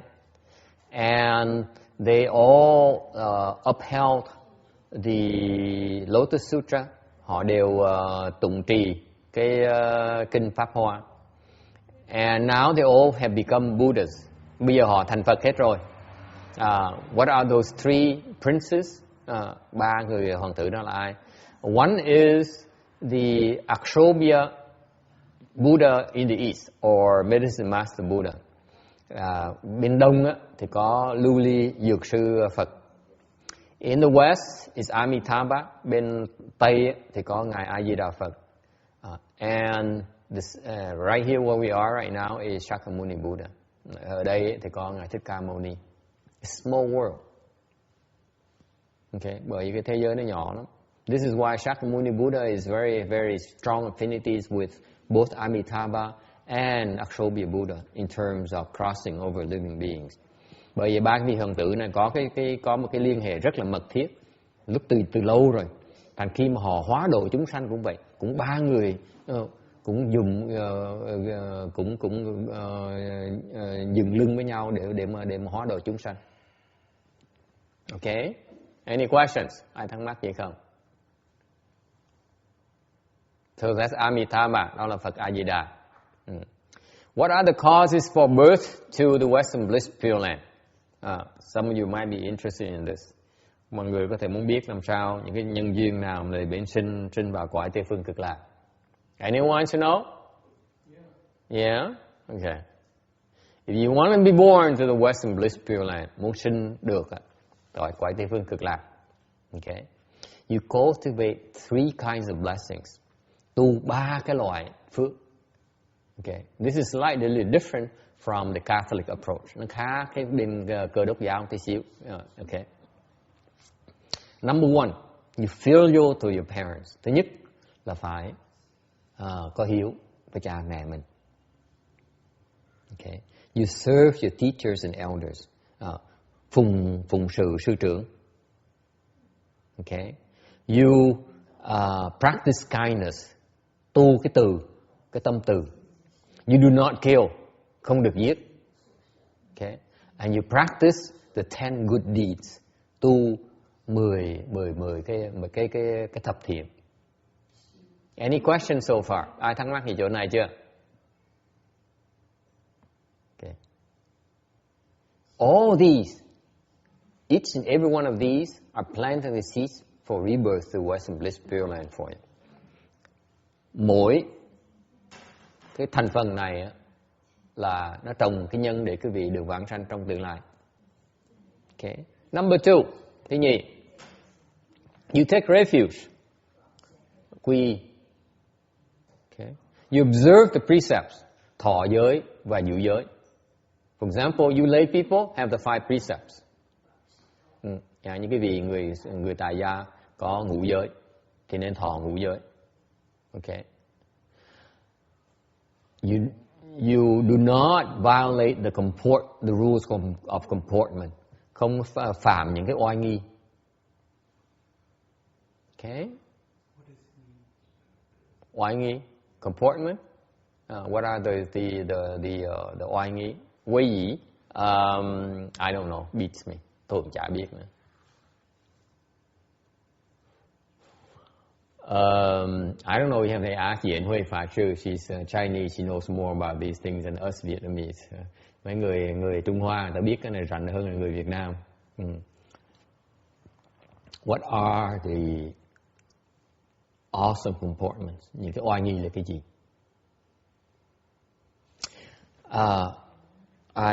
It brings to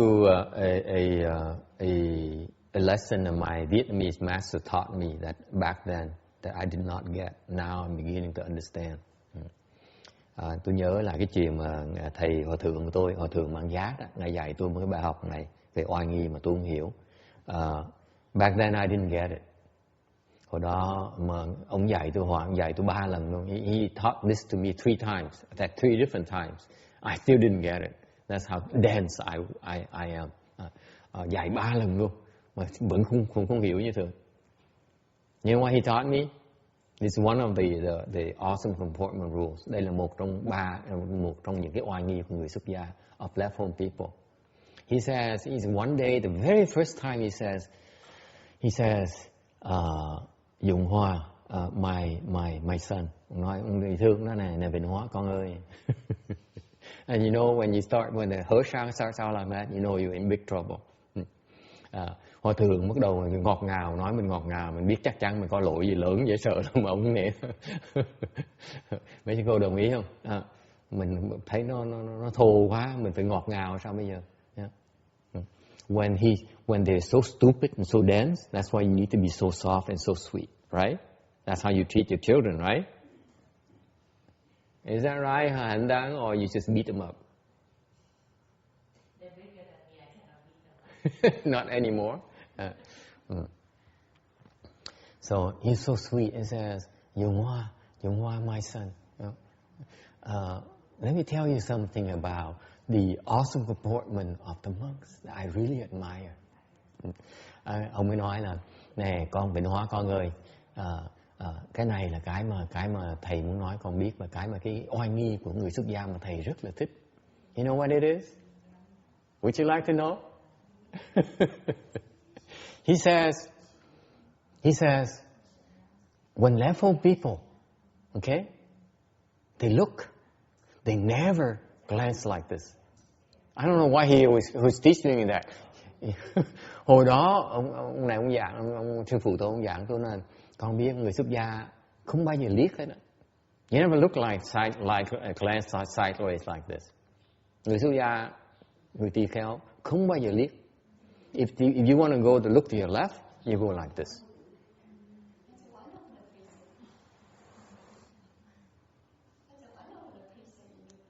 Not for the monks, only for the nuns. You see, this is your problem. The nuns. That's very teaching. Don't say on the precept, but you give the teacher. Let's say on. Yes. For the nuns, sometimes Yeah. you talk to someone, Yeah. especially the nun talk to the nun. Yeah. Cannot smile like it. That's right. You cannot show your teeth. No one smile. Show your teeth. The white of your teeth cannot show you. If we see the white of your teeth, we know we're in big trouble. Cô nhảy vào ngay tức cô nói là trong cái tiền nghi đó dạy giới luật nó dạy như vậy. Tôi nói như cô nói là người ni nói chuyện người tăng không có được cười. Tôi nói không phải cười. Người ni nói chuyện người tăng á, mà thấy để người tăng thấy được cái răng màu trắng của màu răng á, là người tăng là phải lật chạy. Okay, you see, Phước Từ does it to me all the time. She look at me.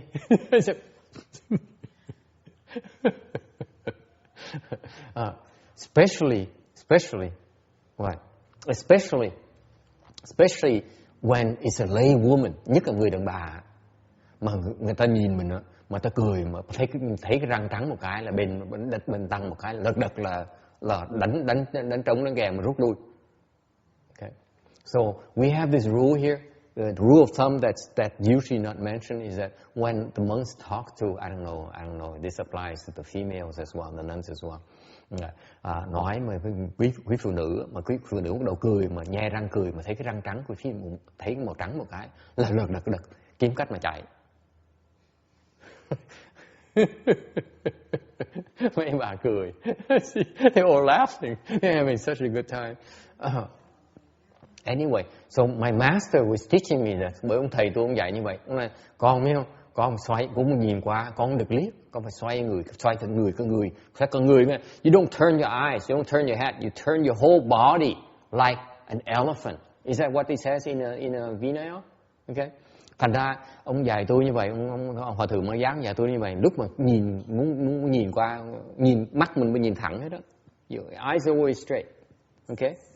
You want to look sideways, you turn your entire body like an elephant. You know that? Elephants never glance. They always turn their entire body. And that to him is the proper comportment of a monk. Ông nói đó là tư cách của người tỳ kheo đó. And to this day I don't understand why he taught me that particular dharma. Đến bây giờ tôi vẫn chưa hiểu tại sao ông dạy tôi cái pháp đó nữa.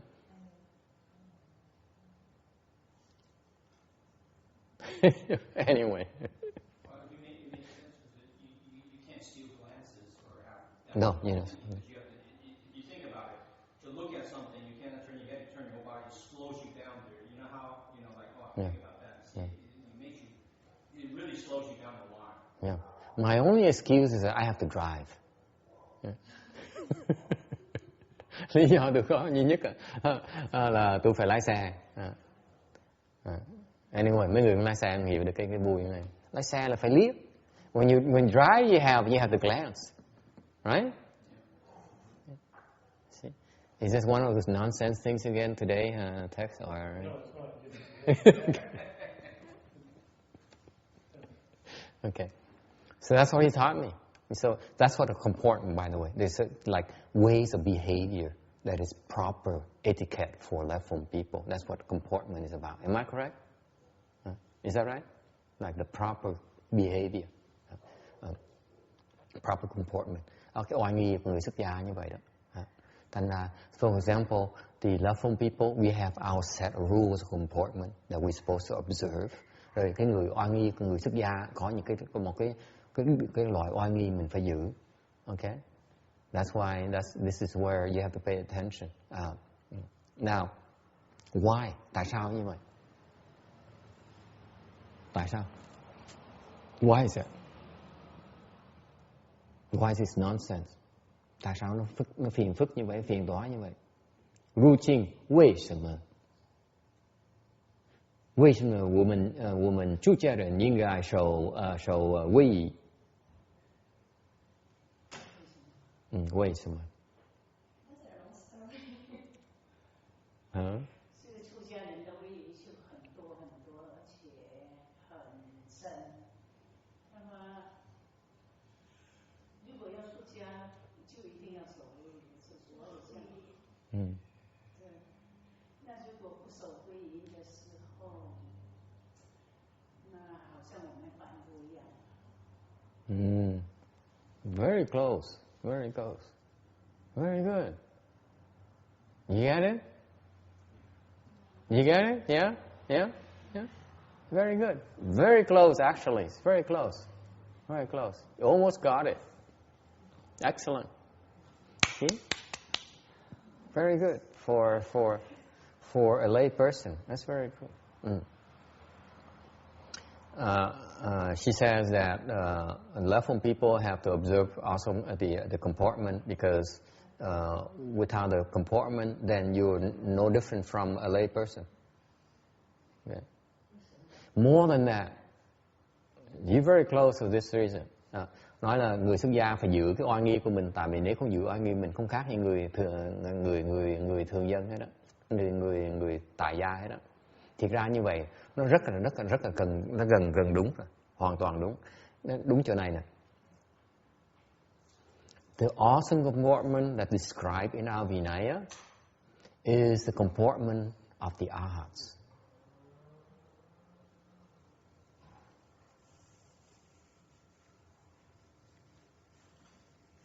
Cái mà oai nghi mà trong kinh giới luật mà diễn tả đó, mô tả đó là cái oai nghi của những vị A-la-hán.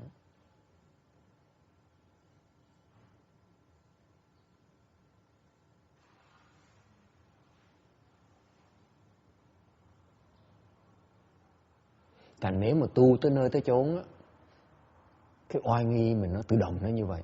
So for example, if you practice and accomplish the way you practice and you open your wisdom, naturally your comportment is like that. Tự động oai nghi mình nó thành như vậy.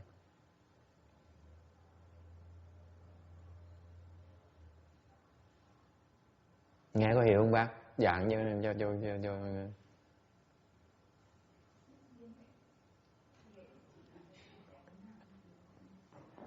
Okay.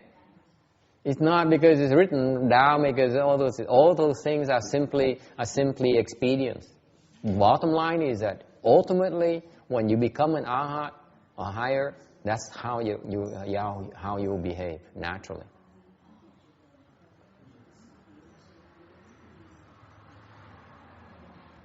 So the closer you are to that level, the closer you are in terms of comportment. Thành ra nếu quý vị tu càng ngày càng gần cái thế đó, thì càng ngày cái oai nghi mình phải cần gần giống như vậy hơn nữa. You buy that or not? Yes. Yeah, but Why are you in a good mood today? huh? I'm always in a good mood. Okay. First of all, the closer that you get, the more your comportment will improve. But secondly, if you do it, if you're seeding it, as it were, like if you're doing it in advance, before you reach the level, you're planting seed to reach the level. Yeah. Mm-hmm. Right. Mm-hmm. Right. Absolutely. You got it. Thà như đương nhiên mình cần gần cái thế đó, mình cần gần cái trạng thái đó, thì tự nhiên cái oai nghi mình nó giống như vậy. Ngược lại, nếu mình oai nghi mình như vậy thì mình trồng cái chủng tử để sau mình được như vậy luôn nữa.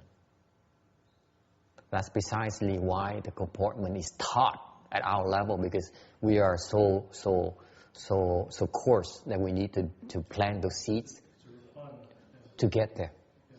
Tại cái oai nghi, mặc dù cái trường hợp mình phàm phu á, mình lo cái oai nghi, tại mình trồng cái nhân để sau này mình đắc được cái đó, tại cái pháp nó đặc biệt cho đó. Does it make sense to you, Roberta, or not? No? Yes? Okay. Anything else? Ai thắc mắc gì nữa không? So Ruching said is right. You know, it's different from a lay person in the sense that we're trying to get where, you know, it's not the same direction. That's why she's very close. Okay. Mm-hmm. Number 3, you make resolve for the body. Mình phát bồ đề tâm. You deeply believe in cause and effects. Thâm tín nhân quả. Okay. And you read and recite Mahayana Sutras. Đọc tụng kinh Đại Thừa.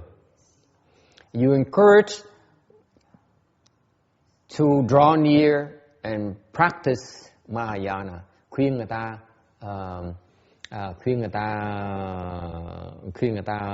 tới gần với Đại Thừa, với tu hành pháp Đại Thừa. Okay. Now, all the above 3 groups of dharmas are the proper causes and conditions for all kinds of Purelands. Rebirth of all kinds of Purelands. Ba cái nhóm pháp ở vừa nói đó là trồng cái nhân duyên để mình có thể vãng sinh vào tất cả những cái loại cõi tịnh độ. Okay, any questions? Yeah.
Thoát ngay lập tức. Thoát ngay lập tức.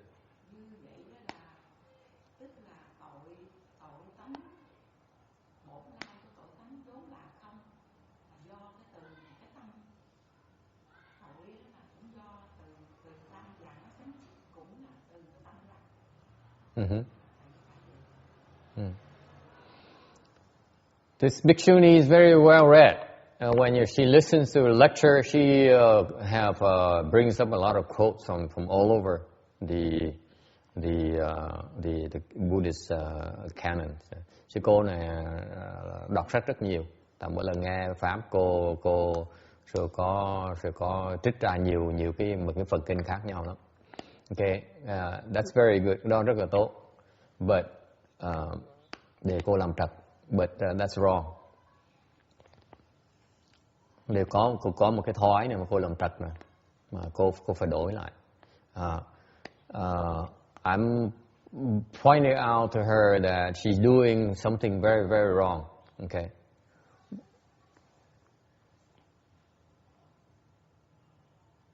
Chứ cô suy nghĩ nhiều quá. She's thinking way too much. Okay. Because she's trying so hard to understand. Tại sao suy nghĩ như vậy? Tại vì cô đang muốn hiểu tất cả như tôi nói. Okay. Cô muốn hiểu tôi nói, tất cả như tôi nói, cô hiểu không kịp đâu. Okay.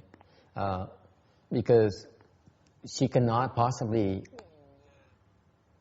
immediately grasp everything I teach her, everything I explain to her. Okay.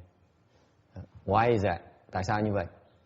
Mỗi lần tôi nói pháp như when I speak Dharma, I speak for a big cross section of people. Okay. Lúc tôi nói pháp, tôi nói cho một nhóm người rất đông, trình độ rất khác nhau rất nhiều. Okay. And she's only one of that group, so she cannot possibly understand everything I explain. Thành sư cô một cái nhóm, một thành phần trong nhóm đó thôi. Thành cái lúc cái pháp tôi nói không cách nào cô hiểu hết tất cả cái pháp tôi được hết. You buy that? Quý vị đồng ý cho đó không? Okay. Because I need to make your time worth it. Cái trình độ mỗi người nó khác nhau. Thì mình nói phải có gì có lời người ta mới nghe pháp được. Right? Therefore my whatever I say touches a lot of people at different levels. Cái trình độ mỗi người một khác. Tôi nói mỗi người trình độ một khác. Mà sư cô muốn đòi hiểu tất cả cái đó là cái chuyện làm không được. So she tries to understand everything I tell her, everything I explain. That cannot possibly be done. And when she cannot understand, then she thinks. Mà không hiểu được á, là bắt đầu muốn hiểu, đòi hiểu ngay lúc đó. Okay? That's wrong. Như vậy là nghe pháp trật rồi. If you listen to Dharma like that, you're wrong. Okay? Không được làm như vậy. Mình nghe pháp á, when you listen to Dharma, okay? Let me make this clear because I haven't explained to you yet, because this particular lady here attachment is very, very heavy. Thường tôi nói cái chuyện này. Này tôi nói ra tại vì cái duyên sư cô, cái chấp trước sư cô rất là nặng. She's so sincerely wants to understand the Dharma. Okay. Sư cô này cô muốn học cái pháp mà trước giờ cô có cái khao khát mà cô muốn hiểu cái pháp mà cô vẫn có những cái uẩn khúc mà bây giờ được giải tỏa. Thành ra cô muốn cô có cái chấp trước ở trong ấy. Yeah. So she's very well read and she's very, very, very competent and she understands a lot of stuff and she's trying so hard to make them merge together and make sense in the light of the way I explain things. Những cái gì cô biết trước giờ, học trước giờ đó, thông đạt trước giờ, cô muốn hiểu cái đó, với cái ánh đèn tôi đang rọi lên đó. That takes a long, long time. Nó tốn rất nhiều thời giờ. Không phải một ngày nó được xong đâu. It cannot be done one day. Okay? So the best way to go about it, muốn làm như vậy, what's the best way to do it? Okay? Not try to understand right away. Không cần phải hiểu. When you listen to Dharma, don't try to understand. Không cần hiểu. Let me repeat. You do not have to understand. Text says, waste my time? Is it a waste of time not to have to understand? Nếu mình nghe mà không cần hiểu, cái mình phí thời giờ không? Is it a waste of time? When you listen to Dharma, you will understand later. Nghe pháp để sau này hiểu, chứ không phải hiểu ngay lúc đó. This is why you listen to the Dharma. Yes. You couldn't understand everything unless you already knew it. So you have to take it in. Not only because you only knew it, you're not supposed to understand everything because that's what I'm supposed to do. I'm supposed to tell you things you're not supposed to understand yet. Lý do mà tôi nói là nhiều khi quý vị không thể hiểu được, tại vì cái đó là việc của tôi. Phải nói những cái gì mà quý vị chưa hiểu được, thì trong tương lai mới hiểu. Okay? If I tell you things you know already, then I'm wasting your time. Nếu mà tôi nói những cái gì quý vị biết rồi, hiểu được rồi, thì quý vị phí thời giờ quý vị. Okay? So the fact of the matter is that you will not be able to understand most of the things I say. Thì thật á, cái gì tôi nói quý vị không hiểu được đâu. Okay? So, but what you can do, để quý vị làm được á, you plant the seeds to be able to understand it down the road. Quý vị đang trồng cái nhân để sau này, trong tương lai sẽ hiểu. Okay? Đừng có đòi hiểu ngay lập tức. Hiểu cũng được, không hiểu cũng được. So when you listen to the Dharma, you get it, fine. You don't get it, it's okay too. Nghe pháp mà hiểu cũng được, không hiểu cũng được. You just listen. You empty your mind and you listen. Trống cái tâm lại mà nghe thôi. Không được suy nghĩ. Do not think. Con suy nghĩ nhiều quá đi. Cái óc nó quay như cái vù vậy đó. Là nghe pháp vậy nó trật rồi. Okay? I'm telling her that when her mind is spinning like crazy when she listens to me. Okay? That is the wrong way to listen to the Dharma. You listen to the Dharma by centering yourself to your navel. Nghe pháp á, chú cái tâm lên cái đan điền, chỉ chừng làm chuyện đó thôi. That's all you do. You pay attention to your navel, and you understand whatever you can, and the rest will take care of itself. Khi mình chú tâm lên đan điền như vậy á, cái gì mình hiểu được tự động mình sẽ hiểu. Còn cái gì muốn hiểu được, tự động trong tương lai mình sẽ hiểu. I guarantee you, in the future, you will get the rest of it. You have nothing to worry about. Tôi cam đoan cái vị, trong tương lai cái vị không hiểu với ngày hôm nay đó, trong tương lai sẽ hiểu sau. Không có gì phải lo hết. Okay? Don't be greedy, không cần tham. Okay? By all means, do not think. Không được suy nghĩ. It's a clear text to think way too much. Way too much. That's wrong. You cannot get it.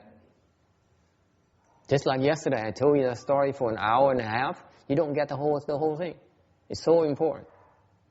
No matter how hard I try. But it's okay. I said what? In the end, eventually, you will. It takes time. Okay. Nhưng ngày hôm qua tôi nói 1 tiếng rưỡi đồng hồ, ông này hoàn toàn từ đầu chí cuối ông không hiểu gì hết. Đừng nói không sao hết. Từ từ sẽ hiểu. Trong tương lai sẽ hiểu. Không cần hiểu bây giờ. You do not have to grasp it right now. It's not meant for you to be grasped by now. Right away. If you can grasp it right away, then the Dharma lacks depth. Tại nếu cái vị nghe mà hiểu ngay lập tức á, thì cái pháp này nó thiếu cái chiều sâu.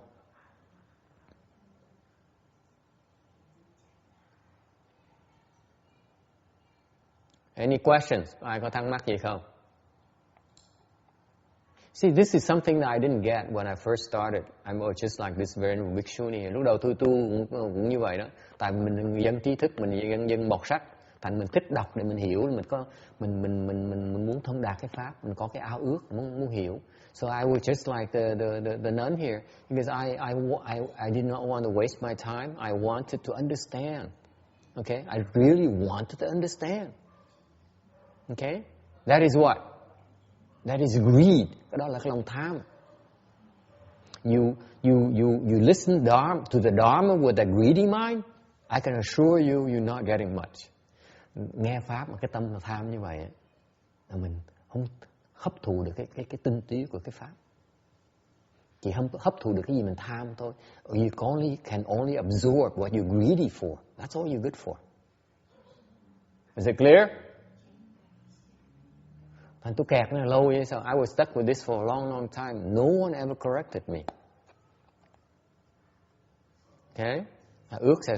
But understanding is my middle name. Ông ước ngồi đó, tôi thấy tôi là phải hiểu.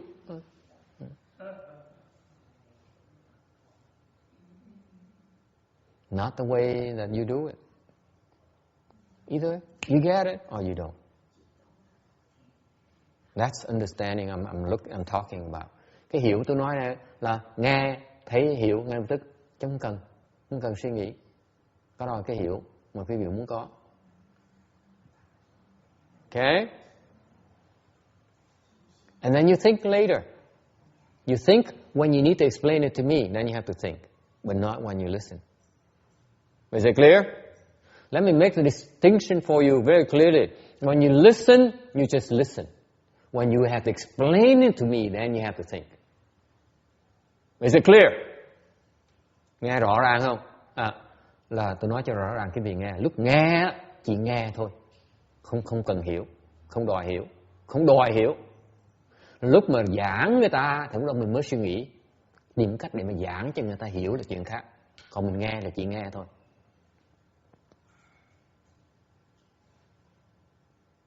Thế bác nhưng mà Chin Chiang has the same exact problem.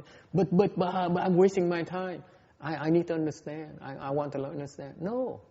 Whatever you understand immediately. Whatever you try to think about, you lost already.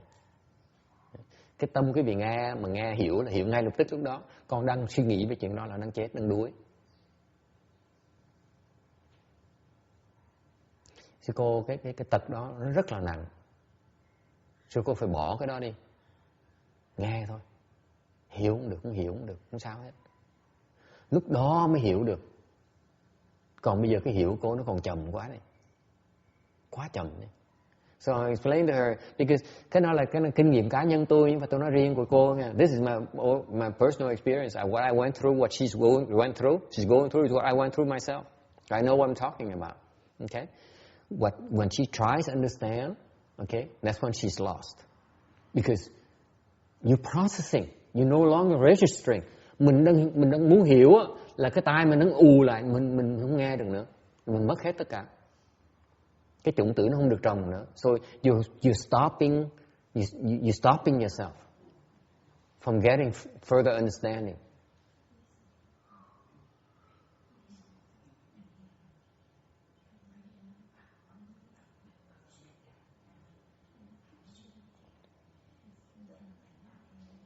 Okay. Any questions? Ai thắc mắc gì không? Any disagreements? Ai không đồng ý không? Let me tell you, I stuck on this for a long, long time. Okay, tôi kẹt cái chỗ này lâu dễ sợ lắm. Okay, this is what most worldly people are stuck with. Những cái người thế gian, cõi thế gian bị kẹt cái chỗ này rất nặng. The smarter you are, the more stuck you are at this level. Isn't that right, Kim? I've been watching all of you for a long, long time. Okay? But none of you as heavy as this bhikshuni here, as that man there, as that... Oh, never mind.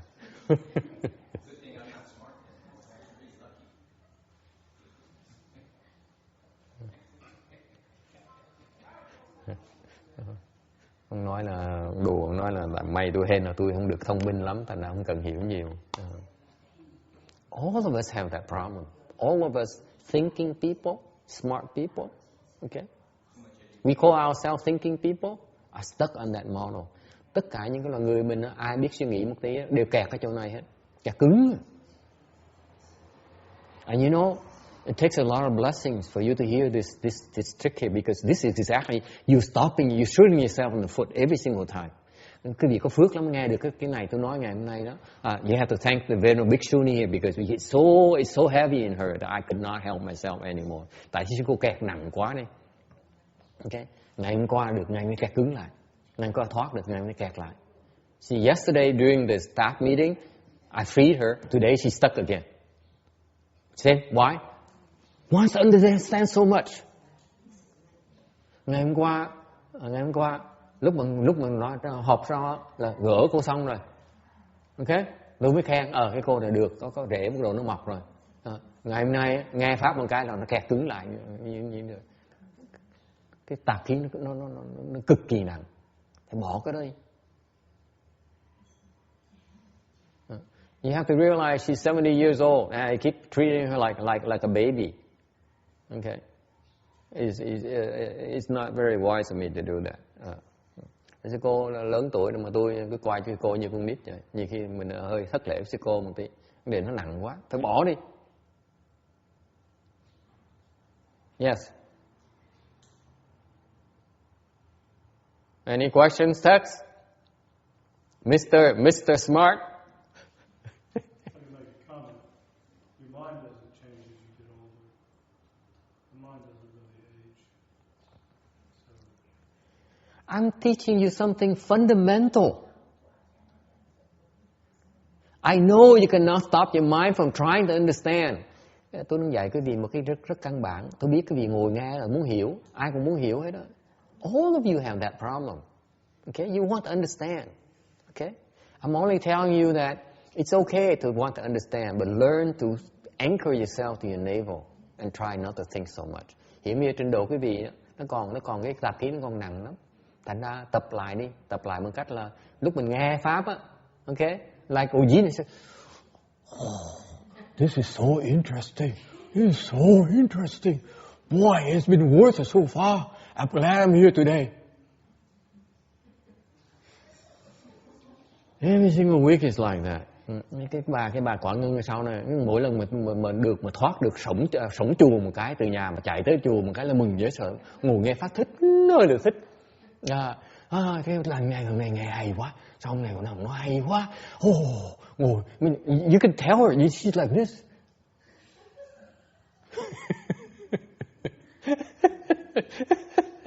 She's keeping being drawn. I said, oh my God, please spare me. That's when you see me as an old man. I'm so tired. Oh, please, let me go. That's when she sees me as an old man. Cái bà mà coi bà thích quá, bà thích thú quá đấy. Bà bị lôi kéo. Lúc bà bị lôi kéo như vậy, trên tôi thấy tôi mệt quá. Thành mấy sư cô mới thấy tôi là ông già. Mình mệt quá đi, để yên như tôi để tôi sống. Hiểu không? Chứ nếu mà họ muốn làm như tôi trẻ trung, tôi khỏe khoắn vậy, sung sức dễ sợ lắm. Anyway, tập đi, tập cái thoại, mình nhìn cái đan điền, trụ cái đan điền mình. Okay. Tâm nó đòi hiểu, khoan kệ nó, đừng nghe lời nó, cứ trụ đan điền thôi. Từ từ mình sẽ hiểu. Lúc mình về nhà, bỗng nhiên lái xe ngồi xe nói chuyện tầm đó, bỗng nhiên nó hiểu. Nó kỳ cục vậy. I tell you this secret. The reason I could calm myself down is that because when you only center yourself, eventually, as you drive or maybe cutting on a cutting board or sewing, that kind of thing,